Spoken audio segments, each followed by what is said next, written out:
Vamos direto ao assunto. Hoje a gente vai mergulhar de cabeça em um dos mecanismos imobiliários mais fascinantes e, confesso, mais mal compreendidos que existem por aí. A compra de propriedades através de impostos atrasados lá em British Columbia, no Canadá. Sabe aqueles rumores de que dá para comprar uma casa por uma pechincha só pagando a dívida de imposto de outra pessoa? Pois é, se você já ouviu isso, você está no lugar certo. A gente vai desvendando as regras oficiais, os riscos reais e o processo exato, tudo baseado estritamente nas leis da província. E isso já nos leva à pergunta de $1 milhão, né? É mesmo possível comprar imóveis em BC pelo preço de impostos atrasados? A gente vê isso sendo prometido aos montes na internet, principalmente para investidores brasileiros e expatriados que querem entrar no tão cobiçado mercado canadense. Bom, a resposta curta é sim. Tecnicamente é possível, mas calma lá, a realidade é muito mais complexa, super regulamentada e vai exigir de você uma dose de paciência muito maior do que esses gurus na internet costumam admitir. Então, para entender como essa engrenagem roda na prática, dá uma olhada no nosso roteiro de hoje. Primeiro, o que é de fato um tax sale. Depois, a linha do tempo da dívida, o dia do leilão, o famoso período de resgate, os riscos operacionais envolvidos e no final a gente amarra tudo num resumo prático para você. Beleza, vamos lá. Seção 1. O que é tax sale e qual é a base legal oficial por trás disso? A primeira coisa que você precisa saber é que isso não é uma brecha obscura na lei ou um jeitinho. O processo é totalmente fundamentado em leis provinciais rigorosas. Segundo o Local Government Act de British Columbia, os municípios são legalmente obrigados a recuperar impostos de propriedade que não foram pagos. A regra é clara. Se um proprietário ficar 3 anos sem pagar os impostos, a cidade tem que colocar a propriedade à venda e no leilão público. Ou seja, é uma ferramenta oficial do governo para recuperar dívidas e não um truque secreto. Mas, olha só, tem uma distinção super importante aqui. A província de British Columbia cria as leis gerais. São eles que definem essa regra dos 3 anos e exigem que os leilões aconteçam em uma data universal, sempre na última segunda-feira de setembro. Porém, a execução da coisa toda é 100% municipal. Isso significa que cidades como Burnaby, Richmond ou Surrey cuidam dos seus próprios leilões de forma independente. São as prefeituras que publicam os avisos nos jornais locais, geram as listas em PDF e organizam o evento físico. Não existe um site central da província onde você clica e compra a casa, tá? É tudo descentralizado. Indo agora para a seção 2, a linha do tempo e como essa dívida vai se acumulando. Como você pode imaginar, ninguém perde a casa da noite para o dia. Existe um acúmulo muito rigoroso que dura 3 anos. Funciona assim. No ano 1, os impostos que não foram pagos são chamados de delinquent, ou seja, inadimplentes. Se chegar no ano 2 e a conta ainda não for paga, eles viram taxes in arrears, que são os impostos em atraso.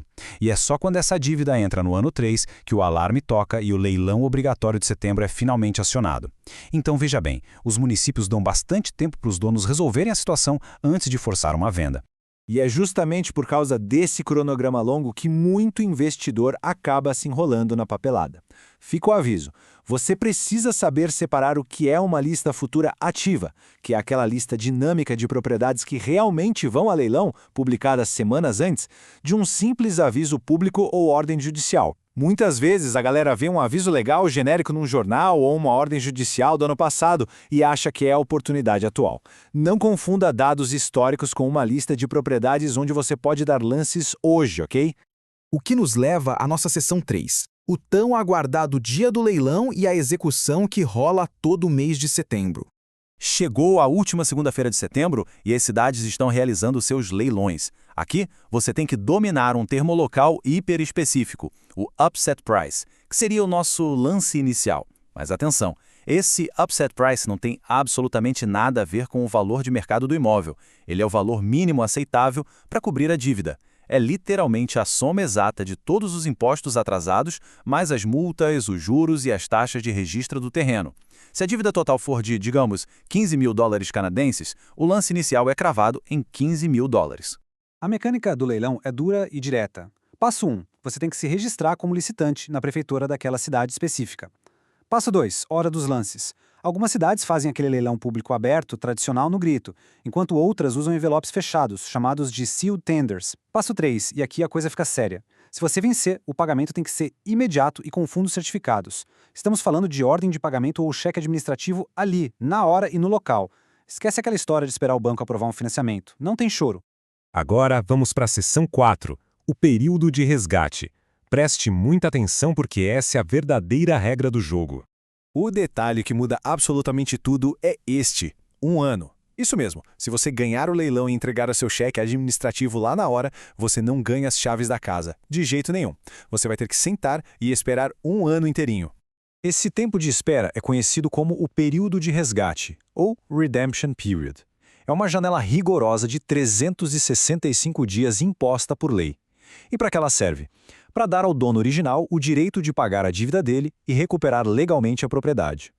Durante esse ano todo, você, o investidor, tem nas mãos apenas um contrato de garantia, um lien. Você não pode se mudar para casa, não pode fazer reforma, não pode sequer pisar no terreno. O antigo dono, tecnicamente, ainda mora lá. E o que acontece quando esse 1 ano finalmente acaba? Bom, temos 2 cenários. Se o dono original pagar os impostos, e olha, é isso que acontece na esmagadora maioria das vezes, a propriedade é resgatada, ou redeemed.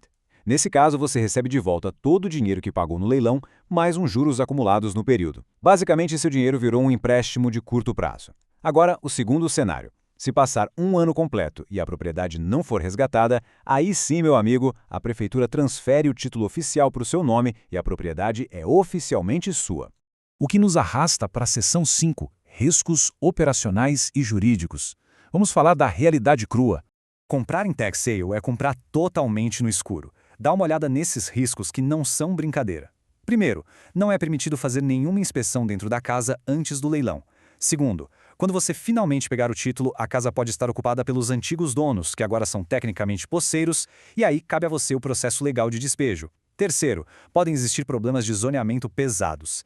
E mais, o leilão limpa as dívidas do município, mas se houver dívidas com a província, os chamados provincial liens, elas continuam lá e passam para você. Ou seja, você está comprando a propriedade 100% no estado em que se encontra, o famoso as is. Quando a gente coloca a expectativa do investidor estrangeiro lado a lado com a realidade lá em British Columbia, o choque é grande. A expectativa geralmente é casa barata, super fácil de comprar num site centralizado, onde você já pode se mudar ou vender no dia seguinte.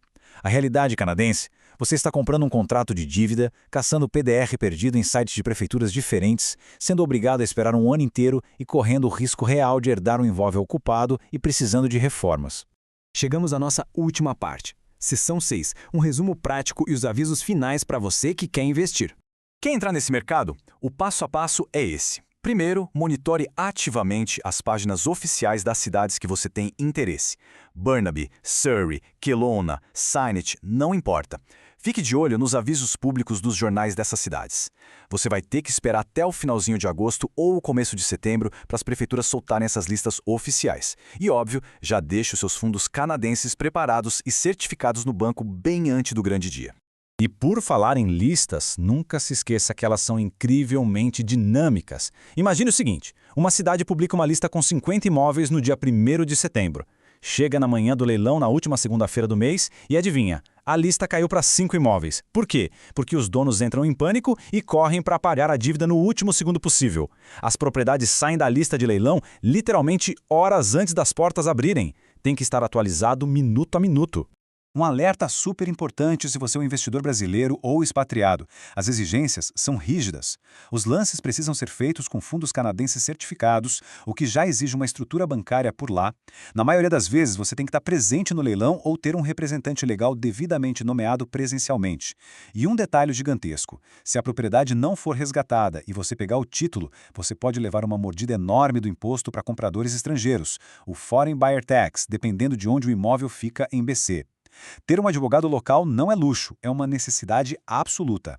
O que naturalmente me obriga a deixar o nosso aviso legal. Esta análise tem um propósito estritamente educacional, baseada nas regras gerais do Local Government Act de UBC. A gente está apenas destrinchando o material oficial para você entender a mecânica da coisa. Então, por favor, consulte uma assessoria jurídica local e confirme cada detalhe nos sites oficiais dos municípios antes de colocar o seu capital em risco.